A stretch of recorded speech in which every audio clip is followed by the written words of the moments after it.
I seriously forgot what I was going to say.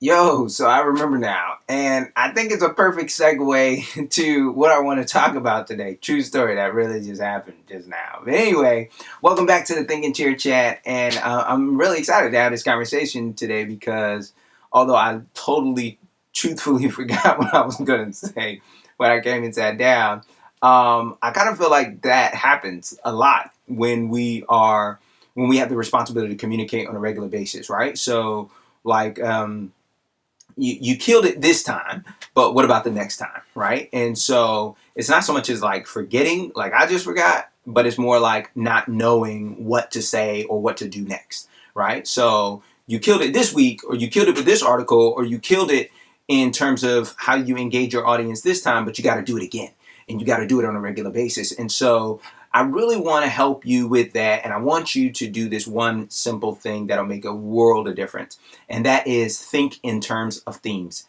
Think in terms of themes. Yeah, so like artists do this on a regular basis, right? And I can't think of what it's called, but like artists will have like what they call like a study or a series and some of my artist friends are gonna have to help me. But what they'll do is they will. I got a good friend went to high school with, and we were in art classes together.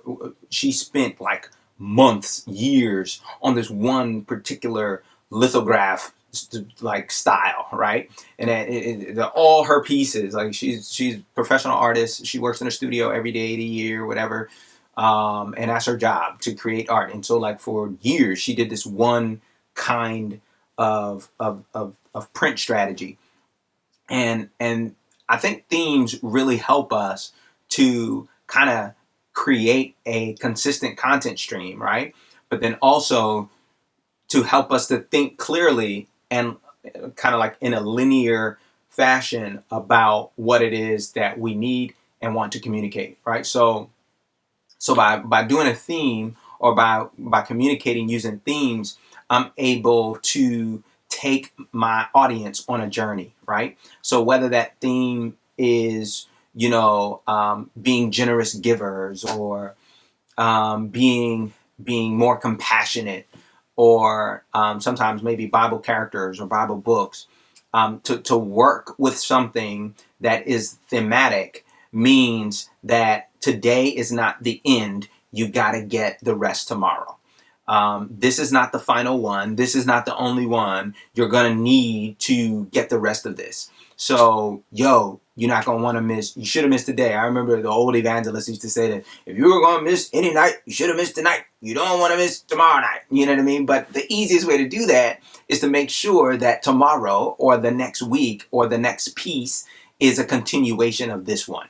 And so, and I'll tell you, when I was a pastor, I used to create a theme for the year, right? So the whole year was on this one particular theme, and it would be like a large theme that then I could strategically and systematically break into smaller pieces and walk down the line, and to help my people on a journey to kind of discovery of this particular, this full concept.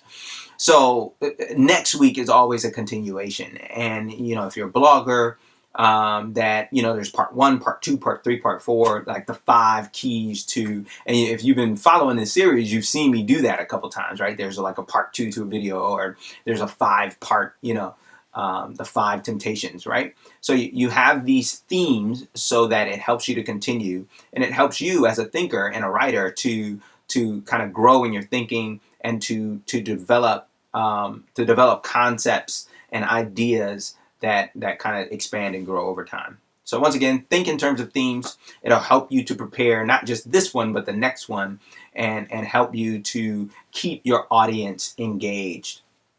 Once again, if you have any additional questions, ideas, comments for me to answer on the Thinkin Chair, then be sure to hit me up at ThinkNWrite, or you can just leave comments in the comment section below, and I'll be happy to answer your questions and chop it up with you so that we can create quality church content.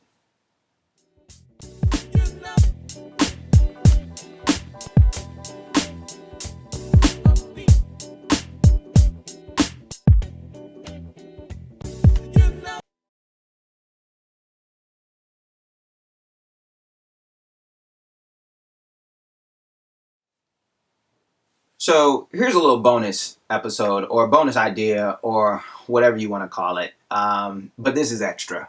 All right. So if you've been following me, I want to thank you for joining me for the entire first season, I guess, if you will, of the Thinkin Chair chat. We've been doing this for quite a while, and I'm glad that you've taken this journey with me, that you obviously are a communicator of some sort. You're a writer, pastor, preacher, thinker, and you communicate on a regular basis. And so I hope this content has been useful to you and is quality for you. One of the things I want to give you one more bit of encouragement, and then I want you to stay tuned for next season. I got some really cool things planned, and we're working on some stuff that'll help us to become even better communicators. But I really want to encourage you to hire an editor. And when I say hire an editor, I don't mean just find somebody that's going to be super expensive and pay them a whole bunch of money. But no, what I am saying is that the services that an editor provides is invaluable. So whether or not whether you're in school, you're getting your doctorate, or whether you are writing an article or writing a book, or even, and not so much as writing a sermon, because you're not going to necessarily publish this. Maybe next season we'll talk about why it's important to publish your sermons digitally, in a written form, or some form of them, but that's for another time. The point is, if you are creating a publication for consumption on a regular basis, you need somebody that's looking at that, that's tweaking at that, that's tweaking it, that's tightening it, that's helping to make sure that the finished product is even more quality or even better quality than what you are naturally able to uh, to to um, to create on your own. I'm a little reflective right now because I just got some terrible news um, of a person whom I love and respect. And without saying too much, a brilliant guy. And I used to edit projects for him, and he passed away. And brilliant guy, PhD, but for a few projects, I was his editor. And brilliant guy, he's super smart, but when you are writing, when you're communicating, you're not necessarily crossing the T's and dotting the I's. It's not that you can't, but many hands make light work, and many eyes make a clear picture. And so, whereas he, brilliant writer, I was able to go in and cross some T's and dot some I's and say, hey, I'm assuming you mean this and not this, because that's what an editor does. And you need that. You need somebody to look at your work and say, I think you mean to put this here. And I think it's probably better for you to say this instead of that. And it just helps to have somebody to look at your work and to help it to be better. You can't do that work on your own. And one of the things that will help you to do this is that you write something down and then go away, leave it, just drop it and come back later, whether that later is a week or 2 days or whatever, or 2 hours, possibly even. 2 hours is probably not long enough, but the point is, go away, come back, and you will see things that you missed when you wrote it. And it just goes to show that by having some other eyes on it who, they didn't write it, they are looking at it for what it is, instead of you looking at it for what you think it should be and what's in your mind. You want somebody to look at it for what it is and to say, ooh, that's not quite as tight as it could or should be. And that's what you need. And so I'm so glad, again, that you joined me for the entire season of Thinkin Chair Chat. And I'm looking forward to sharing more with you and building more with you so that we together can create quality church content.